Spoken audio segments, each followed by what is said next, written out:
Shalom saudara dan saudari sekalian, bertemu lagi kita dalam program Rhapsody of Reality TNI Malaysia. Pada hari ini saya akan berkongsi mesej dari Pastor Chris yang bertajuk Berdoa untuk Semua Orang. Sebab itu, pertama sekali aku menasihatkan agar dipanjatkan permohonan, doa, syafaat dan ucapan syukur untuk semua orang. 1 Timotius 2 ayat 1. Bahagian ayat yang digariskan dalam ayat Injil pembukaan kami menunjukkan bahawa ayat itu adalah kesinambungan daripada subjek yang diperkenalkan sebelum ini. Konteks yang paling relevan boleh didapati dalam ayat ke-18 dari bab sebelumnya, di mana Paulus menulis kepada Timotius dengan berkata, "Tugas ini kuberikan kepadamu, Timotius anakku, sesuai dengan apa yang telah dinubuatkan tentang dirimu, supaya dengan nubuat itu engkau memperjuangkan perjuangan yang baik." 1 Timotius 1 ayat 18. Dua ayat yang berikutnya adalah suatu lencongan yang singkat, di mana selepas itu Paulus menyambungkan konteks itu semula dengan berkata, "Sebab itu, pertama sekali aku menasihatkan." Oleh itu, Paulus sebenarnya sedang menunjukkan kepada Timotius bagaimana untuk memperjuangkan perjuangan yang baik. Dia berkata, "Pertama sekali aku menasihatkan agar dipanjatkan permohonan, doa, syafaat dan ucapan syukur untuk semua orang." Pertama sekali bermaksud ini adalah keutamaan dalam berjuang dalam perjuangan yang baik. Kamu memulakannya dengan berdoa bukan untuk permintaan pribadi kamu, tetapi untuk semua orang. Sejak dari dahulu lamanya, sebilangan umat Tuhan tidak berdoa dengan cara ini. Ramai yang lebih mengambil berat tentang agenda pribadi mereka dan apa yang mereka inginkan daripada Tuhan, seperti duit, harta benda, kemasyhuran dan hal-hal duniawi yang lain. Pihak musuh mengambil kesempatan daripada perkara ini untuk suatu jangka masa yang lama bagi menimbulkan malapetaka di negara-negara yang berlainan. Tetapi puji syukur kepada Tuhan, gereja telah mempelajari pengajaran dan kini sedar akan tanggungjawabnya. Kita bertindak berdasarkan firman dengan berdoa untuk semua orang. Kita telah dipanggil untuk memperjuangkan perjuangan yang baik dan arahannya adalah jelas.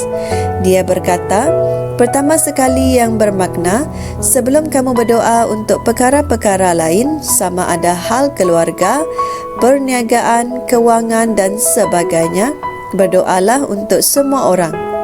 Betapa pentingnya hal ini, malah ia sepatutnya menjadi ajaran asas dalam gereja.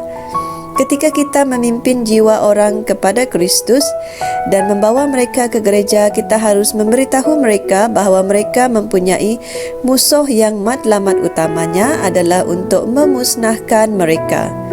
Kita mesti mengajar mereka untuk berdoa seperti para askar.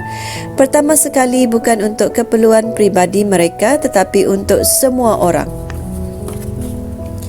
Program Pastor Chris Pray-a-thon yang sedang berlangsung ketika ini adalah peluang untuk kamu menyertai berjuta-juta orang lain dalam melaksanakan pelayanan iman kamu untuk berdoa dan bersyafaat bagi semua orang dalam maraton doa tanpa henti-henti ini. Berdoa dengan cara ini adalah arahan Tuhan dan ia sepatutnya menjadi gaya hidup kita. Kamu boleh menyertai berjuta-juta orang Kristian dalam berdoa bersama-sama pada masa yang sama, membawa perubahan sedunia melalui rangkaian doa sedunia Pastor Chris secara langsung. Untuk menyertai siaran langsung ini dan untuk mengikuti Pastor Chris Live, muat turunkan aplikasi King's Chat dengan melayari https://lwapstore.com/ Sebagai penutup kita, saudara dan saudari, marilah berdoa bersama dengan saya. Ya Bapa, Terima kasih kerana mencurahkan roh-Mu ke atas semua manusia di seluruh dunia agar pengetahuan tentang kebenaran-Mu dapat disampaikan dengan berkesan kepada semua orang. Aku berdoa untuk seberapa ramai orang yang akan dicapai dalam Injil hari ini, agar terang Injil akan menerangi hati mereka dan menghasilkan keselamatan mereka. Terima kasih atas rahmat ini dalam nama Yesus. Amen. Sebagai renungan tambahan, saudara dan saudari bolehlah merujuk di Efesus 6 ayat 18 dan 1 Timotius 2 ayat 1 hingga 4. Sampai di sini saja, sehingga kita berjumpa lagi. Tuhan memberkati. Kami percaya saudara-saudari semua telah diberkati dengan perkongsian firman dari Rhapsody Reality. Bagi sesiapa yang ingin menjadikan Yesus Kristus sebagai Tuhan dalam kehidupanmu, kamu boleh mengucapkan doa ini bersama dengan saya. Ya Tuhan Allah, aku mempercayai Yesus Kristus, Anak Allah yang hidup dengan sepenuh hatiku. Aku percaya Dia telah mati untukku, dan Allah telah membangkitkan Dia dari kematian. Aku percaya Dia hidup hari ini.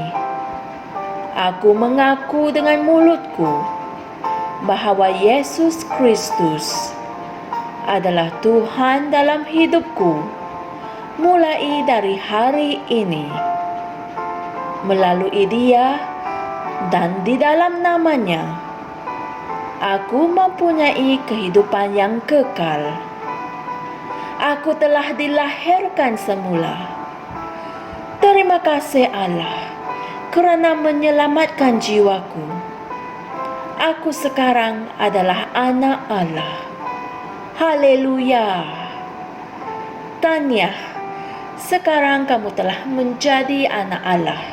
Untuk apa-apa sebarang pertanyaan atau untuk mendapatkan lebih banyak maklumat mengenai bagaimana untuk bertumbuh sebagai seorang Kristian, anda semua boleh hantar mesej di akaun Facebook kami atau email kami di tni.msia@gmail.com. Sekali lagi, tni.msia@gmail.com. Tuhan berkati anda semua.